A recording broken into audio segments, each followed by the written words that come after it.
Hello everybody, this is Becky here at Aunt Beck's Creations again, and I'm working on dresses today on this cloudy day, and I thought I would bring you guys on and kind of show you, I'm at the step of the bodice on this dress where you crisscross the front and the back, and you have to make sure you got these going in the right direction. So remember, I left pins. I put these pins in to remind me of where the front is. And this is exactly for why I leave those pins in there. So if I look at my picture, they have the front facing me right here, front. So they want this side to overlap this side. Okay? The right side overlaps the left. All right? And then the back, I'm doing it according to the picture. They want it to come up over the shoulders, and they want this side here, and I've put a pin on it because I matched it, because when I turn it, it's really hard for my brain to decipher which way. So it basically, the piece that's on this side is the one that's always on the top, whether you're on the front or the back.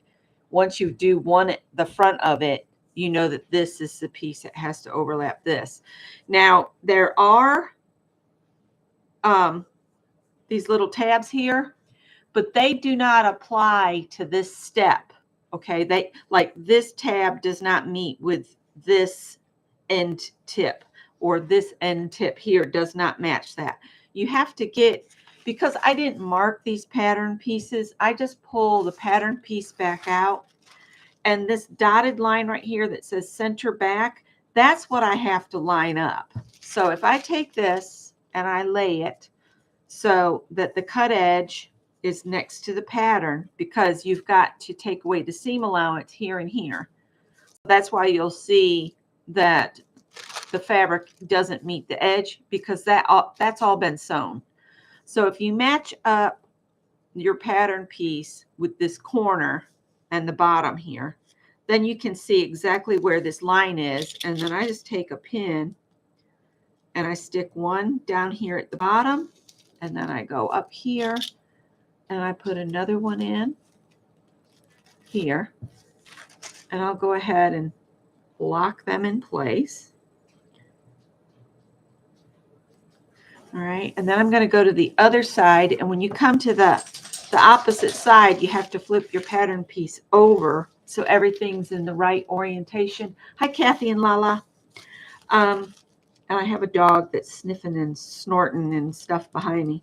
So again, I'm going to line up raw edge where there's no seams been taken away. And then here's my dash line again, and I'm going to do that again and put a pin in here and one here. Go ahead and lock that in place. And there's my pin, so I know this piece is the one that has to overlap. And your pieces are not going to lay flat because you've got the shoulders, right? So a curve will develop, but you've got to keep these edges in the same plane. All right, so I know this one, it's got a pin in it to go overlap this, and you're going to line up the two pins like so. So there's a pin lined up, and there's a pin lined up. And then I just make sure it's lined up at the bottom, and I get a couple pins in here, and I'm going through all the layers of fabric. And now I'm thinking about it, the pins actually have to go the other way, because that's the way the fabric will go through the machine. And once I get two pins in it, I can remove the pins marking the part that had to go over. I can take these out, but to keep them even, I do put a pin through the layers where it crosses over, so this can't gape out and create problems. And I'm going to just turn this so that I can put some pins going. And I think I have the pins going in the wrong direction. And I'm going to do this to all the bodices that I have sitting up here. I currently have, see, these are the wrong way. When this goes through the machine, I want the fabric to be to my left. So I'm just going to take these pins and turn them over so that the heads of the pin are always toward me so I can pull them out as I go. And I never sew over pins. I just don't. I've seen a couple really bad accidents with sewing over pins. So I was broke of that habit. So I'll put that in there. And see, I've pinned through, there's 4 layers of fabric. There's the lining, the outer fabric, lining, and the outer fabric. And what we're doing here is we're going to baste these together just in this section right here. You're not going to sew all the way to the end because you have to be able to, because after I do this, the next step is you open these 2 layers and you match this to this. All right, so you have right sides together. So once I baste that bottom piece, then I'll come back and I'll sew this side seam, and I match my little arrows and the seam, and I put the fabric down toward the outer fabric. And then I'm going to come up and sew this. And you sew that as I come up here. Well, actually, I'll come up here and I'll stitch to this, and then I'll lift my needle up and I'll fold this fabric down and start again just on the other side of this and come across this so that this won't get sewed down, so it will easily rest downwards once we get that way. We get that far. If I stitched across this, it might bind it up. So I always stitch up to the stitching of the seam for these 2 fabrics. And then I'll back stitch a little bit, fold this down, and then start again with a back stitch on this side and fold these up. And once all of that is sewed, then they just magically close, and these 2 will be stitched together under the arm. But we have to do all this basting first. So welcome to this section of basting. And again, I'm leaving these pins to denote the front because this is the side that has to attach the skirt where the pockets are. Okay? Hi, Safia. Safia got her knitting bag, and so did Kaylee. Let's see. I need to move my mouse pad so I can use this other pull-out tray for the things I've already got pinned together. So I'm going to try to do this and chit-chat with you guys. I told Anne that I felt like that fabric that I just pinning looked kind of Christmassy, and she said she thought it looked like Indian. So we're going to go with it. All right. This is really cute on both sides, but this is the outside of the fabric, and I'm going to start with the fronts. The skirt is this fabric, and the pockets are this fabric. So I'm going to put this as the bodice on this, and then they'll have kitty cats on the inside too. So again, I got to find my centers. This is my fronts. So I need the front piece. And I'll mark this side first. And if you've marked with chalk, you can just line your lines up, but I haven't done that. I wanted to save time at the cutout phase. So I said, I'll just put the pattern piece back down and put a couple pins in. So that's the top of the line. This is the bottom of the line. And then we'll match it over here.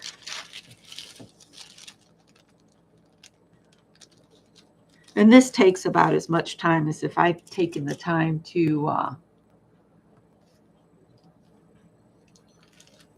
do all the chalk work. These dresses are so much fun.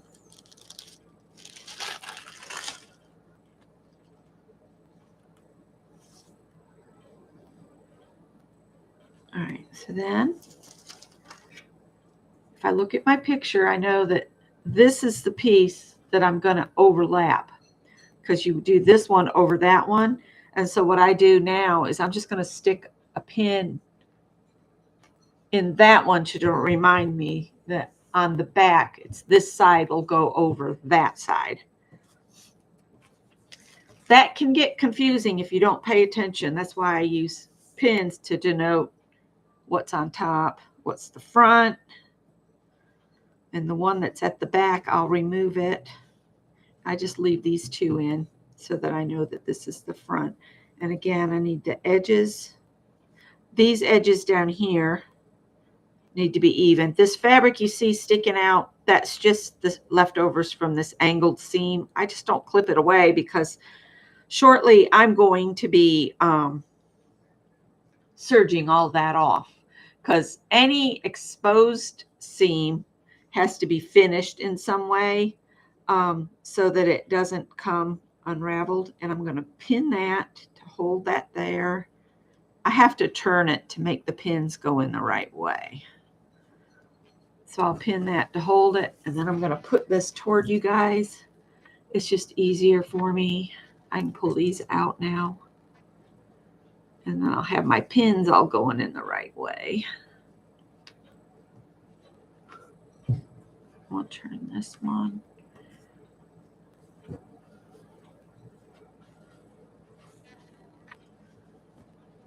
That one's not laying quite right. Try again. There we go. And then this pin, I'm going to just put to hold the two layers together at the top. You don't stitch there. I'm just putting it there to hold from this from gaping and carrying on. So now when I get down here, I know it's this piece needs to go over the other, but we have to mark our center lines. So back to the pattern pieces again. Line them up with those raw edges and mark them.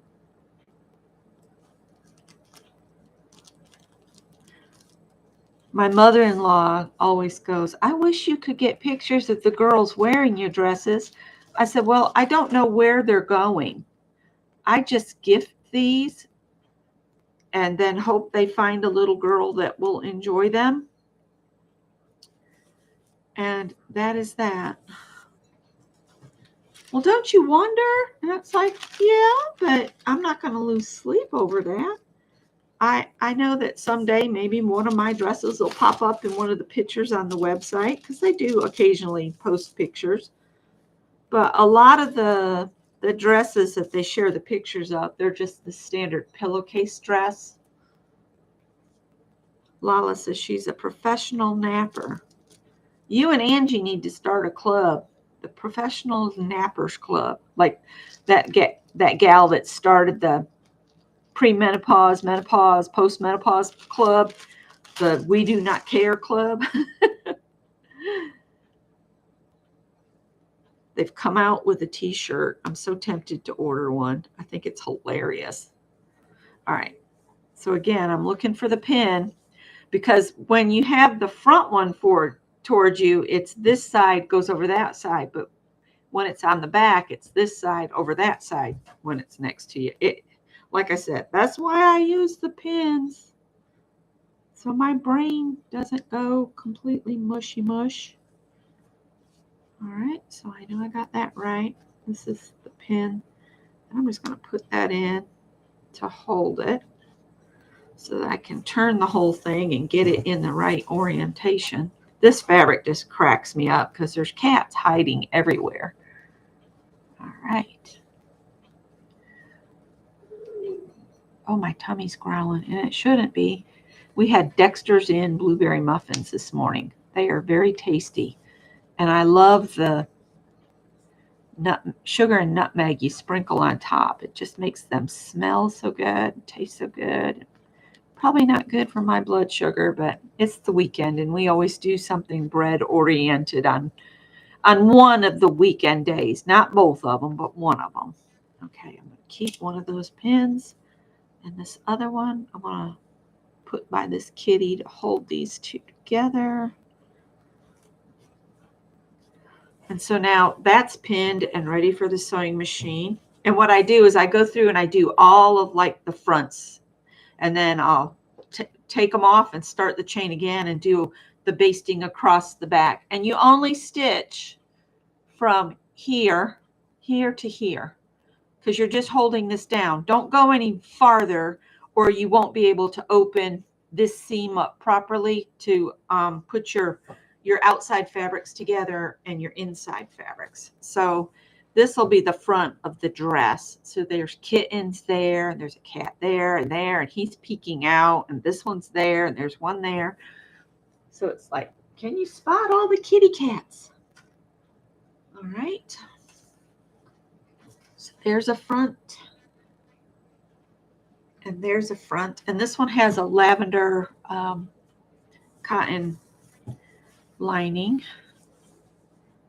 And I need the front pieces.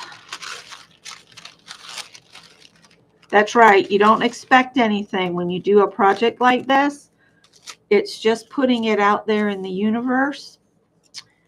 And I feel like the good you do here now will benefit somebody that, you know, it might be a turning point. Just getting a dress could be a turning point for a young lady. You just don't know how you're going to reach somebody until you just open your heart and do it. And I think Scott's learning that lesson now too, and he finds joy in helping somebody that's, you know, maybe sitting on the sidewalk looking like they're in complete despair, and Scott will ask if they've eaten today or do they need some water, you know. So I wish his mom was more like that. I was raised like that. My grandmother, she would raise extra plants and sell them to folks, but it wasn't like she had a full-on business out of her greenhouse. She would sell plants to families that they didn't have the funds to go buy plants. So her plants were always, you know, cheaper than going somewhere. And it gave her a little pocket change. All right, so this is the front. So this side is going over this side. We're going to match up our two centerish lines there. And I need to move my front pin up there. I hope you guys don't mind me just coming on and working on the dresses. I didn't think you would, but you just never know. I'm going to turn it again toward you guys so that I can get a more smooth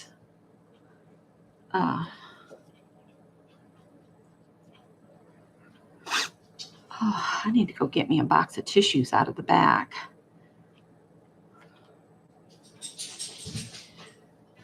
Oh, you guys, Bernadette got stuck outside in that storm last night. I went out, I got drenched. I never did find her.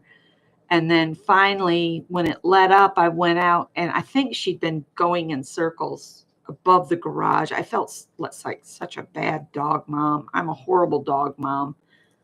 Bernadette will be our last dog. I'm a horrible dog mom.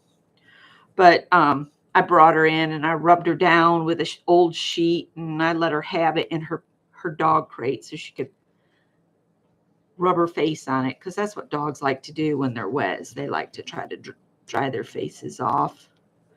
All right. So we're back here. So now I need to mark the centers on the back. And it's going to be this piece goes over the other. I always remember the same piece is the one that's on top, both at the front and the back. So it's on top here. So I just follow this around. So I know this is the one on top. And if somebody gets this and they're trying to make this pattern and they don't pay attention to where this center line is, this center line, and they just try to match up like the ends here, the dress is going to gape like you don't know what. You have to match. You have to match this. This is the actual center of the back, not over here. And I think that's where people kind of go wrong. I've heard people that have had this pattern complain that it gaped too much on their child. But I think what they did is they tried to match the tips with these marks, and that's not what these are for. These are to line up with the skirt pieces. So you have to be pay attention to the markings on the patterns.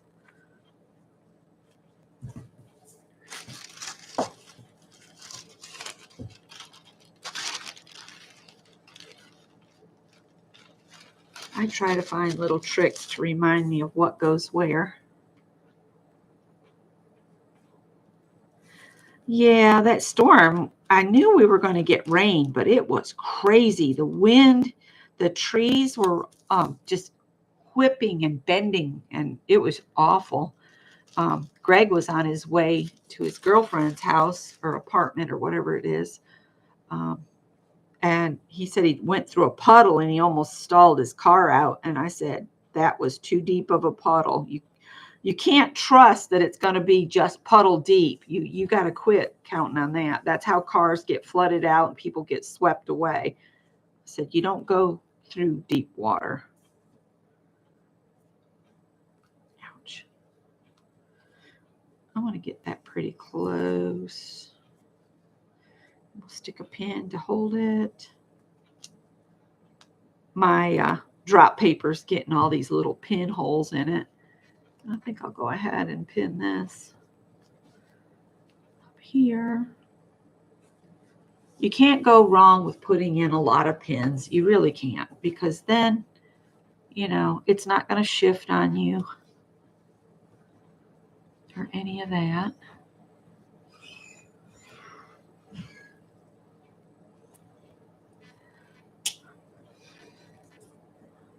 So Scott had a couple muffins, and then he said he'd like some bacon and eggs too. He was a hungry boy this morning. All right, so this one's all ready to go through. Oh, he's burpy too. All right, now this one's a really unusual dress. This is the outside of the dress, and the skirt is this color with the daisies, and this is actually a Daisy Kingdom fabric. Y'all remember Daisy Kingdom? That's been a minute. These are all probably from the 1990s when I worked at Joann's. That was a long time ago. Yeah. Let's see.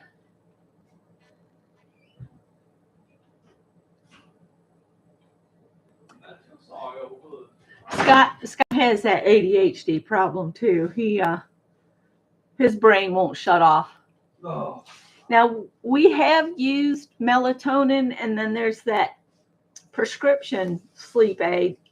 What is that called? Trazodone? Yeah. The problem with those is if you take it on a regular basis, you start having weird, vivid, scary dreams, and I just can't go there.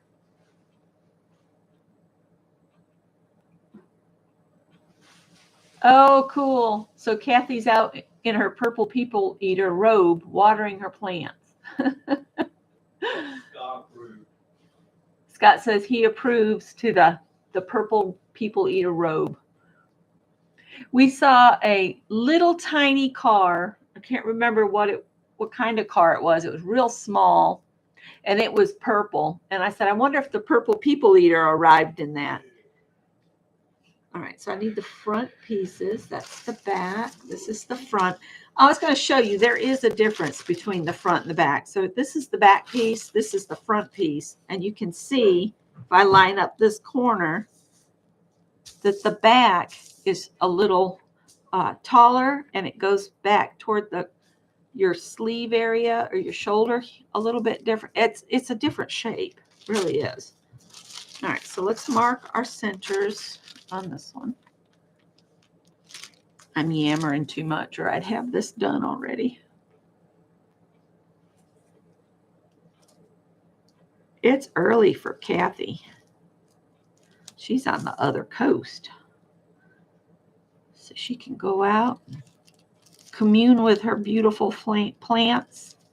And the initial test drive of yes. The tub is gone over real well with absolutely every single one of us. Greg has taken probably as many baths now as I have in it. He finally got in it. What was it, yesterday? Or the yeah. Yeah, it took about 3 days to figure out. Yeah. Uh-oh. If I had a cutting mat under here, it wouldn't be a problem. It really doesn't matter that my drop paper is getting in. I hear a doggy. Did she eat her dog food or just clean up cat morsels? Oh, I just figured since you were in the kitchen, you could look at her plate and see if it still had food on it. I don't feed dog food though. Well, then she must have ate it. All right, so this one goes over this one because this is a front piece. And I'm going to line up here. All right, so I'm going to show you what I mean. This is the center part, right? This is the tip here of where this comes down. If I line that up with the little triangles, I'll show you the difference. So if I did this and thought it was lined up, look how much different it is. The pin, these are pins are the ones that are supposed to be matching up. And I think that may be where somebody made a mistake and they were trying to line up these tips with that. You have to line up the actual centers. I just keep talking about that because I think this is a delightful pattern and I just can't see how it would be an issue, but it is for some folks. All right, I'm going to move this that denotes my front piece. And I'm going to turn it again. And now I'm sitting here thinking, did I take my medication today? Did I take it? I think I did. Yes, I did, because I remember this is weird. I can remember by the fact that I can still taste the allergy. I take Allerest for my allergies, and I can still taste that dissolvable tablet. Sometimes I can tell I've taken it because I have fish oil burps. Ugh, that's nothing like a fish oil burp. But hey, my cholesterol is really low because I take fish oil every day. All right, I don't need all of these, but I do want to pin this together so nothing shifts while I'm sewing. And now I've got to do the back. And get the back piece over here. And we need to make a run to the store. Scott was saying, it's already left my brain. He was saying he was craving something, and now my brain is like dumped it. It's like, nope, I'm working on dresses. I can't keep that. So he'll have to come through and tell me what it was. What you were craving. I just, for some reason, what is it? Oh, bologna, lettuce, and tomato sandwiches. We need to check these tomatoes because that one that I cut last night was nasty. Or bologna and egg. Oh, bologna and egg. That's right. I'll take the bologna, lettuce, and tomato, and you can have a bologna and egg sandwich. I'm not one to care for bologna with eggs. Just don't. But he does, so it's okay. He can like something different than I do. I wouldn't even mind a BLT. Yeah. No, bacon. I've already mentioned bologna, lettuce, and tomato. The other BLT. All right, so this is the one that's on the top. So it has to be on the top here. I'm going to go ahead and turn it this way and see if I can make it happen this way so my pins, I don't have to move pins. All right, so we'll line that up. Got to line these up. All righty. And I think what Janet does is wonderful too. getting those sewing machines together for the communities. I think that's awesome too.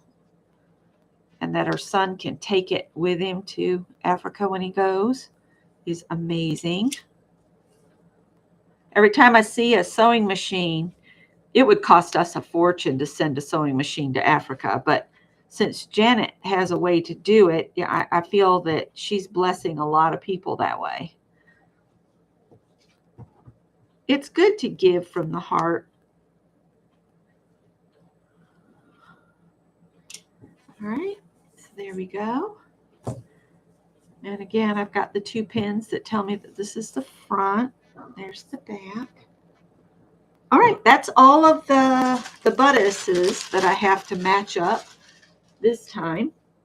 But now I've got, this is the front of a dress here that has the pockets attached. And then I have to put the back of the dress on. And I need to pin these down both sides. Because see, I just try to pin a bunch of stuff and then just run it through one after another. And so I'll baste across the bottoms of those, and then I can run these through the sewing machine, and then I can run it through my serger. Some people say, why don't you just serge the edges and skip the sewing? I want these to last, and I don't trust serger thread. And I know some people will say, but you've got 4 threads on the serger. But you also have to keep in mind that the weight of the thread in the serger is not as dense as it is on the sewing machine thread. Do you know what I mean? So there might be 4 strands of thread, but if they're 25 or 75% weaker than regular, wouldn't it be better to do a row of sewing thread?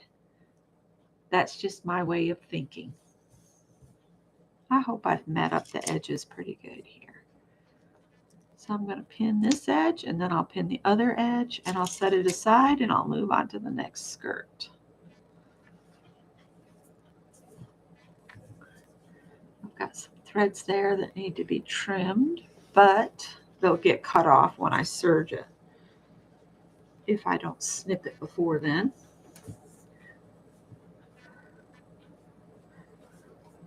And when you're making a bunch of things, if you can create your own production line, you can make so many more dresses.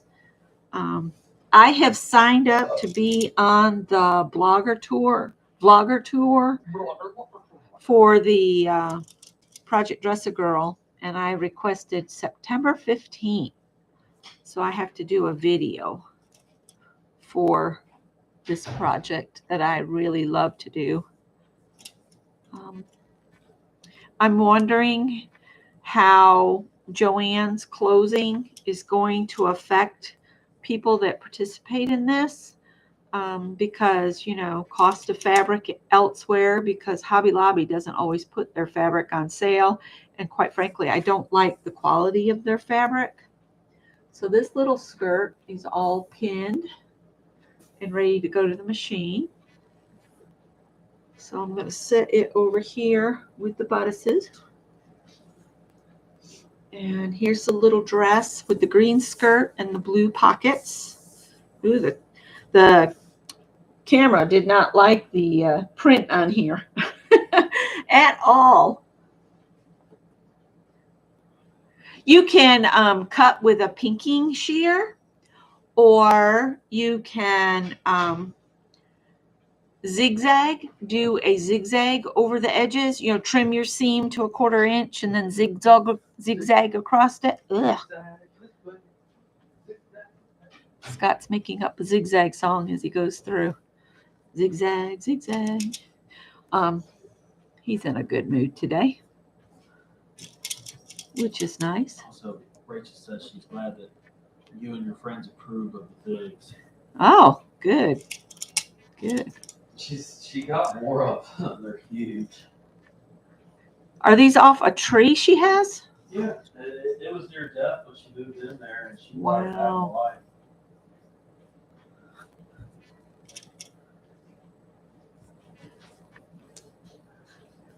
We're getting jalapenos on our plants out there, but so far no tomatoes. You could also do French seams, but that uses a lot of thread and it takes a lot of time because you have to you sew them wrong sides together, trim your seams, put them right sides together, and put another seam. That way, the actual raw edge is encased between the two seams. That's what I do if I have a fabric that's really wants to fray bad or is a sheer fabric. French seams are good for that. But when you're working on a project like this where you're wanting to make, a bunch, French seams will really slow you down. I got a little dog right behind me. Y'all want to see Bernadette? Oops. There she is. There's my little old dog. Hi, Bernie. So you can't hear a thing. Bernie. Bernie. Nothing.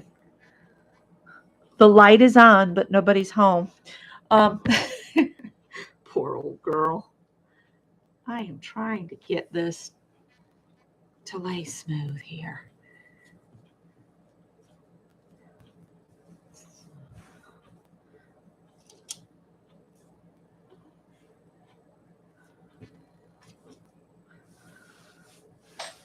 I will never understand communities. I don't know why this popped in my head, but I will never understand communities that arrest people for feeding people. I don't get it.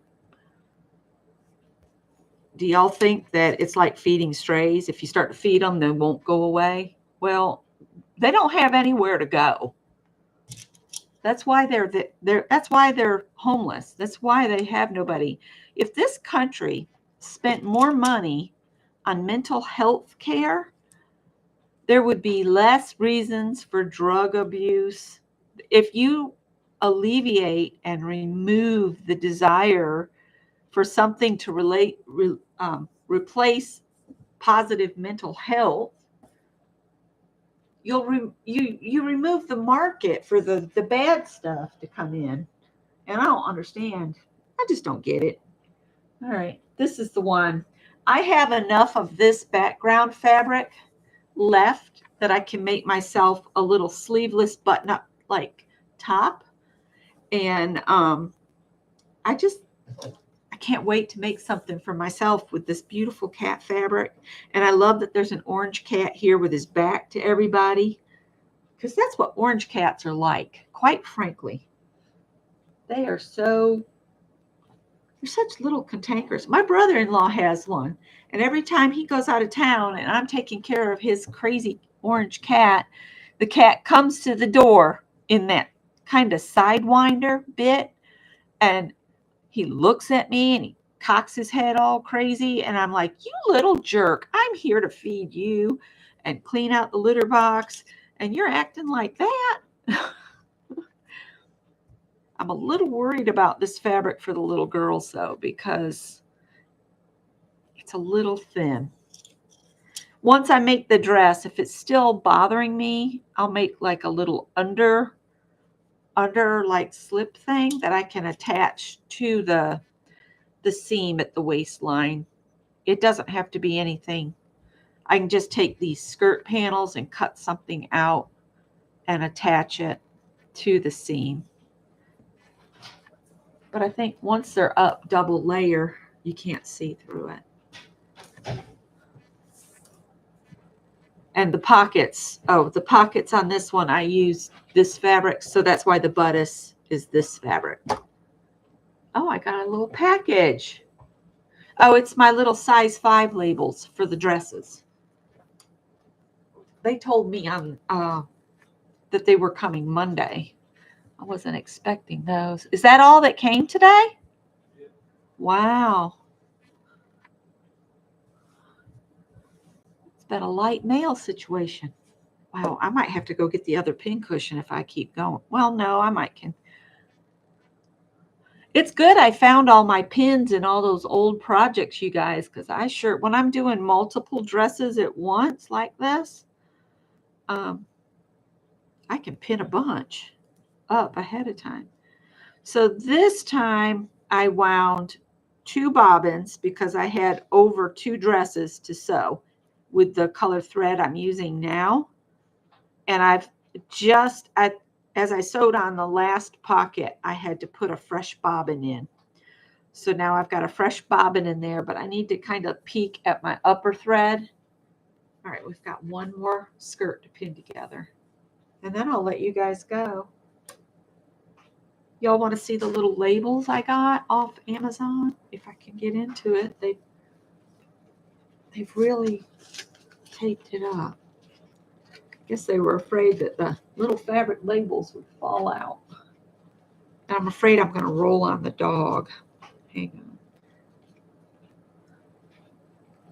Hi, Janet. I have seen it on reels where they walk up to people feeding the homeless and they arrest them. Look it up on YouTube, Lala. I don't know where it was, but it was awful. Here's the little ones. I can throw that away. They're just a little tag that says 5, and I'm going to stitch this probably in the bodice. It would be better if I caught it under a seam, but I'm just going to kind of tack it on just so that she knows these are size 5. So if I get, let me get the bodices back over here.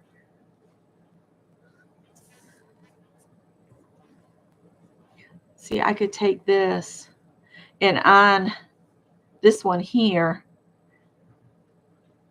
I would take the 2 layers apart and maybe just stitch across right there, just so that she knows that this is a size 5. These are all size 5s. And see, I think there was 100 of them in here. So that'll be the last thing I do is put the little 5s on. I thought that would be so much easier for Maddie when it came to sorting them out. Now, this is the one I was kind of worried about it looking like Christmas. But Ann told me to her it looked more like Indian, like from India colors. Please stop digging me in the back. I don't know why she likes to do that. She wants her food, but the dog is in. You're going to have to just wait till I pin this skirt together. So let's pin this onto here. Oh, and look at that. Look how they match. Look at that. Look at that. I don't try to do that. It just magically happens. I can't explain it. I match stripes with literally no effort. Just like that, they matched. Isn't that awesome? Actually, it's because I folded the fabrics together and I cut both skirts out at the same time. Worked out good. Worked out good. So when Maddie gets my box, if she sees this video, I'm going to put on the box size 5. And then I'm going to leave the 5s. I'm going to sew the 5s in because the dresses will get sorted and shared to different causes, different countries, and all of that.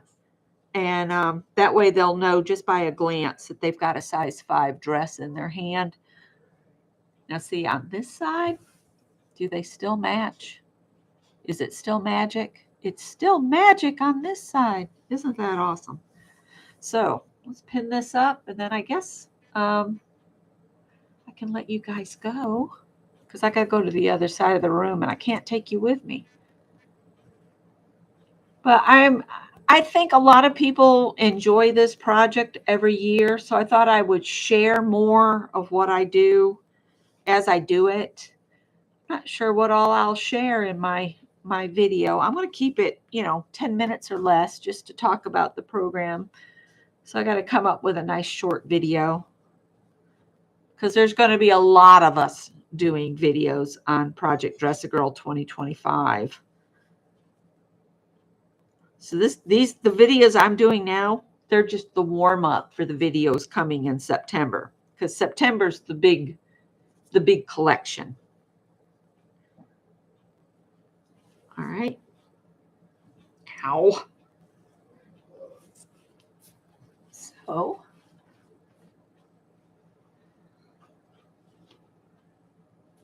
I will do all the bodices first, and then I'll do the skirts and get them all, get all of this particular sewing done.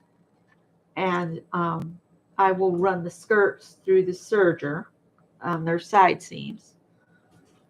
And then I will have to do the side seams on the bodices. And once they're attached on the sides, then I attach the finished skirt to the bodice, and then I hem it. And guess what? I have 4 more dresses done. Woohoo! So I hope you guys got a little something out of that. And I will see you on Monday. I don't think I'll do another video this weekend, but you never know. It may be a short or two. All right. Take care, you guys. Thanks for hanging with me this Saturday morning. Bye. And thank you, Lala.